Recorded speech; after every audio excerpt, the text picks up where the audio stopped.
Assalamualaikum warahmatullahi wabarakatuh. Hai, perkenalkan saya Anissa Rahmadani akan menjelaskan salah satu konsep dari Smart City, yaitu Smart Government.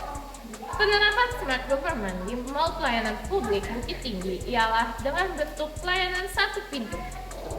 Bagaimana pelayanan satu pintu itu bisa dilakukan? Pelayanan satu pintu itu dilakukan dengan bekerja sama dengan berbagai instansi pemerintahan yang dibutuhkan oleh masyarakat dengan menggunakan aplikasi Si Cantik dari Sri Kandi. Apa itu Si Cantik? Si Cantik merupakan singkatan dari aplikasi Cerdas Layanan Perizinan Terpadu untuk Publik berupa sistem cloud untuk layanan perizinan non-berusaha dan non-perizinan yang dapat digunakan oleh instansi pemerintah secara gratis. Yang kedua, aplikasi Sri Kandi menjadikan sistem surat menyurat terintegrasi secara elektronik sehingga semakin mudah, cepat, dan akurat mulai dari proses pembuatan, penandatanganan, pengiriman, termasuk efisiensi waktu pengerjaan. Apa saja instansi yang bekerja sama dan bisa dilakukan di Mall Pelayanan Publik? Mari kita simak. BPJS atau Badan Penyelenggaraan Jaminan Sosial adalah sebuah program yang disediakan oleh pemerintah di mana BPJS ini berfungsi untuk menangani persoalan terkhususnya di bidang kesehatan. BPJS ini dikenal untuk membantu meringankan permasalahan yang dihadapi masyarakat dalam proses penyembuhan atau pengobatan. Di sini BPJS juga menyediakan sebuah layanan di mana dapat menebus obat sesuai syarat dan ketentuan dan juga berobat sesuai syarat dan ketentuan yang berlaku. Seiring berkembangnya zaman dan digitalisasi terus maju, BPJS juga telah menyediakan sistem yang berbasis teknologi, di mana BPJS ini telah menyediakan teknologi yang dapat membantu memudahkan masyarakat dalam proses pengobatan. Contohnya saja seperti sistem antrian online, sistem pendaftaran online, dan administrasi yang berbasis teknologi secara langsung. Serta dengan demikian, masyarakat dapat lebih mudah untuk mengakses permasalahan pengobatannya, di mana dengan adanya sistem yang berbasis teknologi ini tentu akan lebih memudahkan dalam segala hal dan bidang, terutama dalam jarak dan waktu. Pemerintah Kota Bukit Tinggi memberikan kesungguhannya dalam meningkatkan kualitas pelayanan publik. Kota Bukit Tinggi menjadi daerah keempat di Sumatera Barat yang telah meresmikan MPP. Ia juga menjadi MPP ke-11 di Pulau Sumatera dan ke-67 di Indonesia. Hadirnya Mall Pelayanan Publik atau MPP Kota Bukit Tinggi ini menjadi ajang bagi instansi penyedia untuk berkolaborasi dalam memberikan pelayanan yang cepat, nyaman, dan aman kepada masyarakat. Setidaknya terdapat 127 layanan dan 19 instansi pemerintah daerah, BUMN, BUMD, swasta yang tergabung dalamnya, salah satunya yaitu perbankan. Adapun perbankan yang terdapat di MPP Bukit Tinggi, yang pertama PT Bank Mandiri Kota Bukit Tinggi, yang kedua BRI Bukit Tinggi, yang ketiga PT BNI Bukit Tinggi, yang keempat Bank Nagari Bukit Tinggi, yang kelima PT BPR Jam Gadang Kota Bukit Tinggi. Yang mana peran perbankan sendiri memiliki peran penting dalam pelayanan publik karena mereka menyediakan layanan keuangan yang diperlukan oleh masyarakat seperti penarikan tunai, transfer antar rekening, pembayaran tagihan, dan lain-lain. Layanan perbankan ini memudahkan masyarakat dalam mengakses dan memanfaatkan layanan publik yang lainnya. Selain itu, perbankan juga membantu pemerintah dalam mengelola keuangan negara dan meningkatkan perekonomian masyarakat.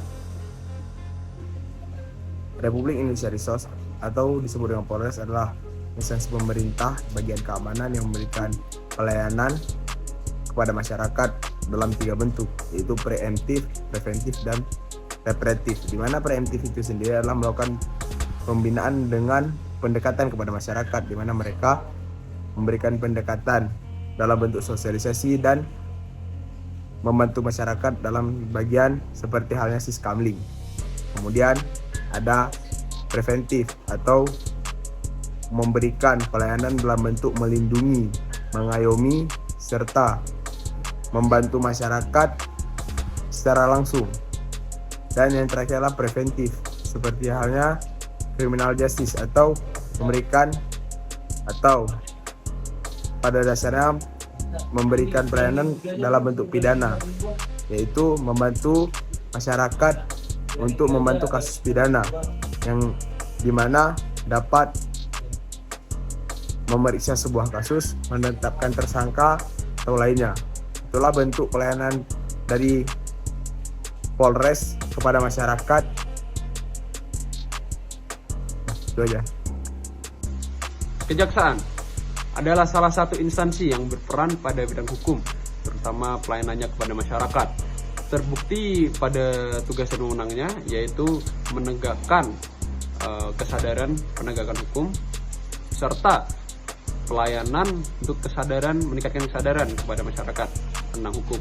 Salah satu pelayanan yang ada di sana ada seperti antar barang bukti, ada antar tilang, ada antar jemput sanksi anak atau difabel, atau ada pinjam barang bukti, ada nyeguk tahanan, ada penyuluhan hukum, ada pendampingan hukum, ada konsultasi hukum, ada bantuan hukum, pendaftaran magang, layanan pelaporan pakem, layanan pelaporan ormas, serta yang terakhir pengawanan pembangunan strategis. Itu adalah beberapa pelayanan yang tersedia pada kejaksaan.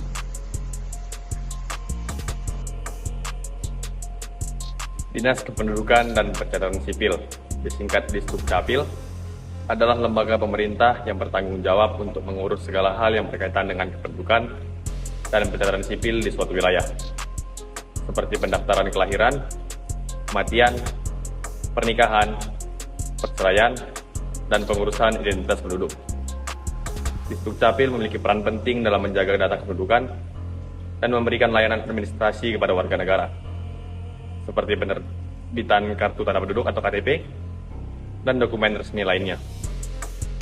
Lembaga ini berperan dalam menjaga keakuratan dan keabsahan data kependudukan yang penting dalam mendukung berbagai program pemerintah dan hak-hak sipil masyarakat. Selanjutnya ada Kemenak. Kemenak adalah singkatan dari Kementerian Agama di Indonesia. Kementerian Agama adalah lembaga pemerintah di Indonesia yang bertanggung jawab atas urusan agama, keagamaan, dan kepercayaan.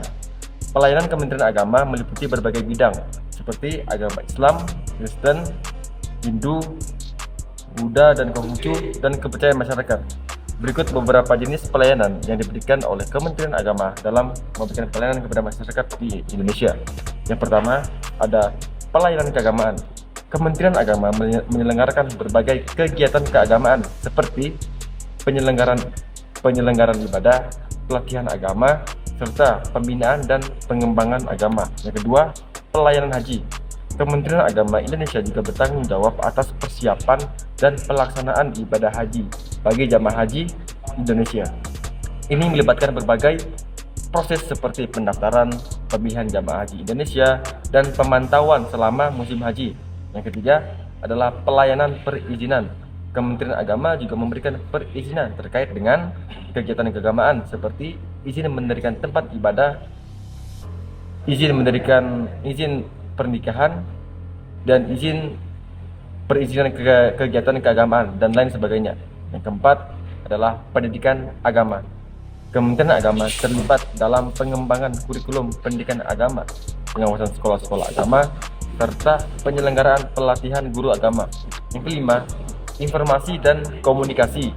Kementerian Agama juga memberikan informasi dan komunikasi terkait dengan agama, seperti aplikasi berita keagamaan, panduan keagamaan, dan sebagainya. Pelayanan Kementerian Agama dapat bervariasi berdasarkan wilayah geografis dan jenis agama yang dominan di suatu daerah. Kementerian Agama berusaha untuk memfasilitasi kebutuhan masyarakat dalam aspek keagamaan dan kepercayaan mereka. Selanjutnya, Samsat untuk melayani, di mana Samsat adalah sistem administrasi tunggal satu atap. Artinya di dalam Samsat itu ada 3 lembaga yang ada lembaga dari pemerintah pendapatan daerah provinsi, dinas pendapatan daerah provinsi, kemudian ada dari Polri, dan juga dari Persero. Nah, Samsat ini melayani masyarakat, di mana masyarakat yang ingin mengesahkan STNK, membuat plat nomor kendaraan gitu, tanda nomor kendaraan, kemudian yang ingin membayar pajak kendaraan per tahunnya bisa langsung ke MPP melayani. Di sana nanti ada orang Samsat yang akan melayani. Selanjutnya ada kantor imigrasi yang disebut dengan KAMIM, adalah unit pelaksana teknis di bawah Direktorat Jenderal Imigrasi yang menjalankan fungsi keimigrasian di daerah kabupaten, kota, atau kecamatan.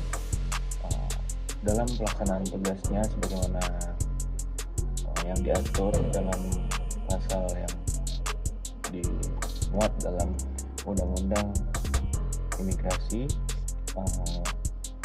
kami atau kantor imigrasi menyelenggarakan fungsi yang pertama penyusunan rencana dan program di bidang keimigrasian, yang kedua pelaksanaan tugas keimigrasian di bidang pelayanan dokumen perjalanan, yang ketiga pelaksanaan tugas keimigrasian di bidang pemeriksaan keimigrasian, yang keempat pelaksanakan tugas keimigrasian di bidang pelayanan izin tinggal dan status keimigrasian, yang kelima ada pelaksanaan tugas keimigrasian di bidang pengawasan dan intelijen keimigrasian, yang keenam ada pelaksanaan tugas keimigrasian di bidang penindakan keimigrasian, 7 pelaksanaan tugas keimigrasian di bidang sistem dan teknologi informasi keimigrasian, ke-8 ada pelaksanaan tugas keimigrasian di bidang informasi dan komunikasi publik keimigrasian, yang ke-9 ada pelaksanaan administrasi kepegawaian keuangan persyaratan barang milik negara, rumah tangga, dan yang terakhir itu pemantauan, evaluasi, dan pelaporan tugas keimigrasian. Baik, setelah adanya pemaparan terkait setiap instansi yang ada pada mall pelayanan publik, dapat kita simpulkan bahwa mall pelayanan publik merupakan terobosan pemerintah menjawab harapan dan kebutuhan masyarakat terhadap pelayanan publik yang cepat, tepat, murah, dan nyaman dengan menyatukan seluruh jenis pelayanan yang ada di suatu daerah ke dalam satu tempat dan sistem. Lalu dapat kita simpulkan maksud dan tujuan diadakannya mall pelayanan publik yaitu untuk memberikan kemudahan, kecepatan, keterjangkauan, keamanan, dan kenyamanan kepada masyarakat dalam mendapatkan pelayanan. Selanjutnya untuk meningkatkan daya saing global dalam memberikan kemudahan berusaha di Indonesia. Yang ketiga untuk mengintegrasikan berbagai layanan baik instansi pusat dan daerah dalam satu lokasi yang sama. Yang keempat untuk meningkatkan komitmen, kerjasama, dan sinergi antara para penyelenggara pelayanan publik dalam rangka penyediaan, pemanfaatan, dan pengembangan layanan publik. Dan yang terakhir untuk mendorong peningkatan investasi dan pertumbuhan ekonomi daerah. Dari pemaparan maksud dan tujuan tersebut, dan dari sekian banyak pelayanan yang diberikan oleh mall pelayanan publik ini, dapat menjadi contoh penerapan e-government di Kota Bukit Tinggi. Oleh karena itu, penerapan e-government di Kota Bukit Tinggi sudah dinilai cukup baik dan mampu diterapkan oleh seluruh pihak masyarakat.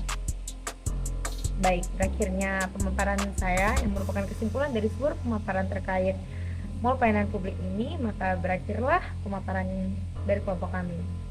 Sekian, terima kasih atas perhatiannya. Wassalamualaikum warahmatullahi wabarakatuh.